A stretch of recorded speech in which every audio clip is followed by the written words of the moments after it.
bersandar pada usaha itu sumber kehancuran dan putus asa. Bersandar pada usaha itu sumber kehancuran dan putus asa.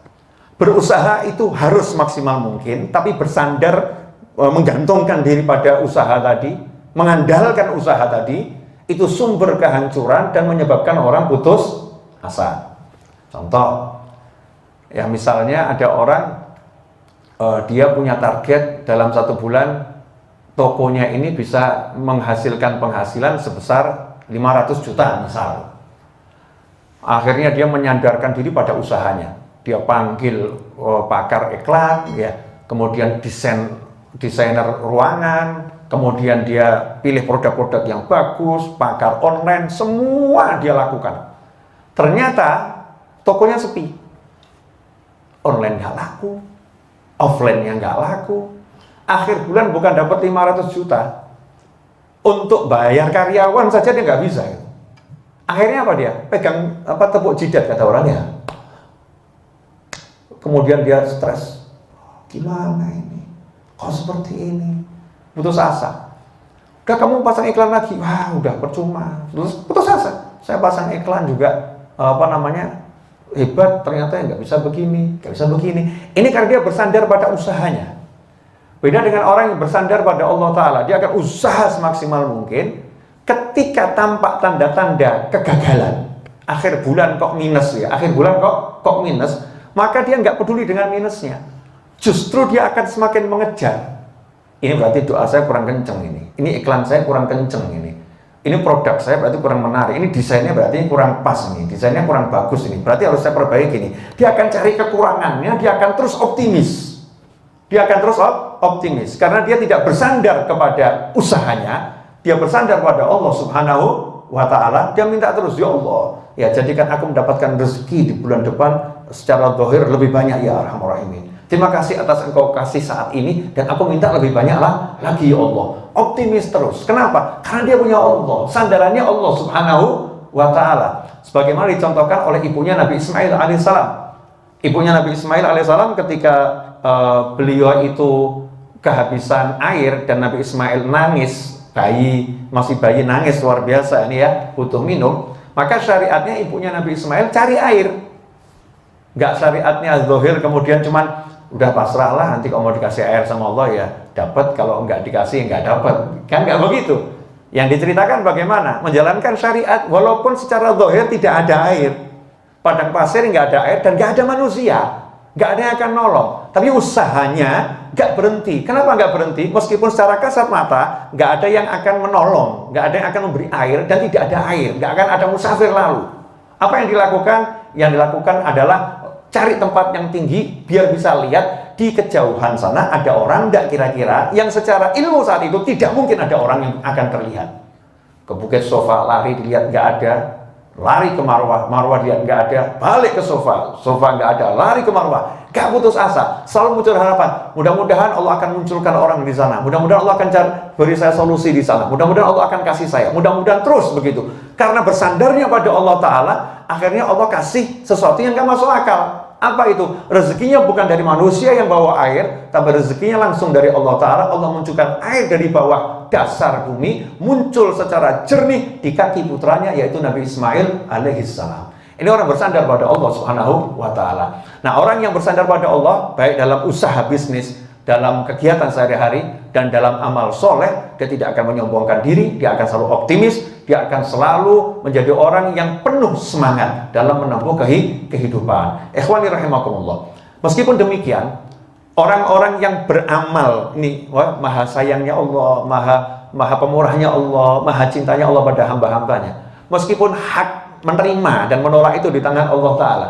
Dan amal kita ini sebetulnya nggak ada artinya. Ya, nggak ada artinya. Tapi coba kita lihat dalam surat An-Nahl ayat 32. Ya, kalau coba kita lihat surat An-Nahl ayat 32. Dikatakan di situ, alladzina tatawaffahumul malaikatu thayyibina yaquluna salamun alaikum udkhulul jannata bima kuntum ta'malun. Surat An-Nahl ayat 32. Orang-orang yang diwafatkan oleh malaikat. Jadi ada malaikat kan, malaikat Israel alaihissalam itu kan bertugas untuk mencabutnya nyawa. Malaikat Israel itu punya tim. Makanya disebut malaikah, bukan malak. Kalau malak satu, malaikah. Ya, malaikat Israel punya tim pencabut nyawa. Dan nanti insya Allah Anda akan ketemu. Ya, nanti Anda akan ketemu, tapi insya Allah ya setelah umurnya panjang semua. Ya panjang umur, sehat walafiat. Tapi pasti yang nanti akan ketemu dengan timnya malaikat Israel alaihissalam. Nah kalau kita ini orang yang baik dalam pandangan Allah Ta'ala, dengan kita buktikan selalu berbuat yang baik, apa kata Allah dalam Al-Quran? Alladzina tatawaffahumul malaikatu thayyibin. Orang-orang yang diwafatkan oleh malaikat thayyibin dalam keadaan baik, husnul khotimah, dalam keadaan baik. Malaikatnya berkata, yaquluna, malaikatnya berkata, salamun alaikum. Ada yang menafsirkan kalimat salamun alaikum itu ketika rohnya akan dicabut. Malaikat yang ngomong, selamat buat kamu ahlul jannah. Ya, tempatmu di surga, kamu akan bahagia. Salamun alaikum. Insya Allah kita semua dapat itu. Amin, Allahumma amin. Ya.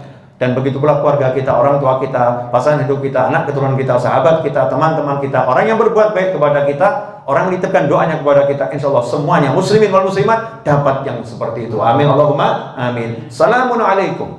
Salamun alaikum. Salamun alaikum, kata malaikat. Nah, kemudian kalimat yang kedua, udkhulul jannata bima kuntum ta'malun. Ya, malaikat nanti akan mengatakan atas perintah Allah Ta'ala ketika sudah berada di depan pintu surga, udkhulul jannata, masuklah kalian semua ke dalam surga, bima kuntum ta'malun, berkat apa yang pernah kalian amalkan di dunia. Jadi walaupun masuk surga itu Allah yang masukin, berkat rahmatnya Allah, atas persetujuannya Allah, atas pengabulan dari Allah Ta'ala, tapi Allah nggak pernah melupakan amalnya orang-orang yang baik. Dipuji sama Allah. Allah nggak mengatakan masuklah surga karena aku, enggak gitu. Allah nggak mengatakan masuklah surga karena izinku, enggak. Allah nggak mengatakan masuklah surga karena kemurahanku, enggak. Tapi Allah mengatakan udkhulul jannata, masuklah kalian semua ke dalam surga bima kuntum ta'malun, berkat kalian mau amal dulu di dunia. Sama Allah dipuji itu amalnya. Sama Allah amalnya dipuji, usahanya dipuji. Nah ini membuktikan bahwasanya amal soleh itu penting untuk dilakukan, ya, dan harus dilakukan. Tapi kita nggak boleh bersandar. Nah ini salah satu hikmah dari hikam yang Ibn Athaillah, hikmah yang pertama. Nah dan sebagai penutup tadi dikatakan kita mau tahu nih, kita termasuk orang yang bersandar pada amal atau betul-betul bersandar sama Allah, karena perintah Allah qul huwallahu ahad Allahus samad. Katakan hanya Allah yang Maha Esa, dan Allah tempat bergantungnya segala sesuatu. Allah ini semua bergantung sama Allah Subhanahu wa Ta'ala. Nah, kita termasuk orang yang bergantung sama Allah, bersandar sama Allah, betul-betul hanya minta pada Allah Ta'ala. Kita usaha, tapi kita minta dalam hati hanya pada Allah Ta'ala, tidak mengandalkan usaha kita. Atau sebetulnya kita ini bersandar sih sama usaha kita, bersandar sama amal kita. Kita yang mana? Orang-orang soleh meneliti itu. Ibn Athaillah rahimahullah ngasih salah satu ciri-ciri orang yang bersandar pada amal soleh. Kalau sekarang ada orang mau tahu kena positif COVID atau negatif, itu kan ada alat tesnya ya, baik apa dengan swab, dengan tes antigen, dengan PCR dan lain sebagainya itu. Nah ini kira-kira kita mau tahu kita ini positif bersandar atau negatif bersandar gitu. Positif bersandar atau negatif bersandar. Cara ngukurnya adalah ketika kita terjerumus pada kesalahan, atau kalau dalam bisnis ini kita masuk dalam jurang kegagalan, itu kita menjadi pesimis, harapannya berkurang, atau semakin optimis. Kalau semakin optimis, begitu tergelincir, ya ada orang soleh itu kok sholat subuhnya, ya orang soleh kan juga bisa tertidur gitu ya, tertidur dia, terlambat, dia marah sama dirinya dan marah sama syaitan, dia bersandar sama Allah Ta'ala, ya Allah, ya aku akan menghukum ini setan yang ganggu aku, akan menghukum diriku yang malas ini, ya Allah, saya akan baca sholawat 10.000 kali, saya akan istighfar 10.000 kali, saya akan sedekah 2 miliar ya Allah, gara-gara sholat subuh ini satu yang terlewatkan ya Allah. Nah itu berharap apa? Allah ngampuni terlewatnya, berharap Allah memberi lagi hidayah dan taufik untuk besok sholat subuh, nanti sholat zuhur, ya asar, maghrib, isya yang lebih bagus, mengejar ampunannya Allah Ta'ala dengan menambah amal soleh. Berarti dia tidak bergantung pada amal solehnya, dia bergantung pada Allah Ta'ala.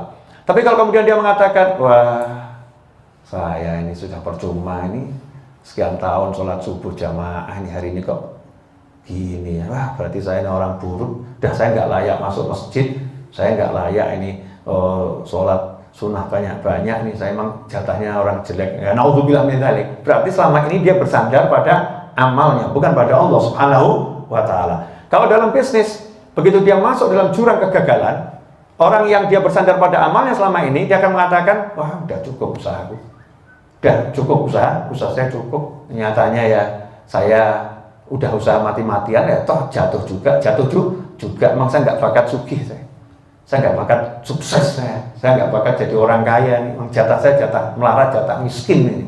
Nah ini namanya orang yang bersandar kepada usahanya, maka dia pesimis. Tapi orang yang bersandar pada Allah Subhanahu wa taala, orang yang bersandar kepada kemurahan Allah taala, orang yang bersandar pada rezekinya Allah taala, dia akan katakan ketika dia terjerumus pada jurang kegagalan, dia mengatakan, Allah akan bukakan pintu usaha lain buat saya, Allah akan beri saya rezeki dari pintu yang lain, saya akan terus mengejar ya karunia Allah Subhanahu wa taala. Gak kenal kata putus asa, dia semakin optimis dan optimis dan optimis dan optimis. Ikhwani rahimakumullah.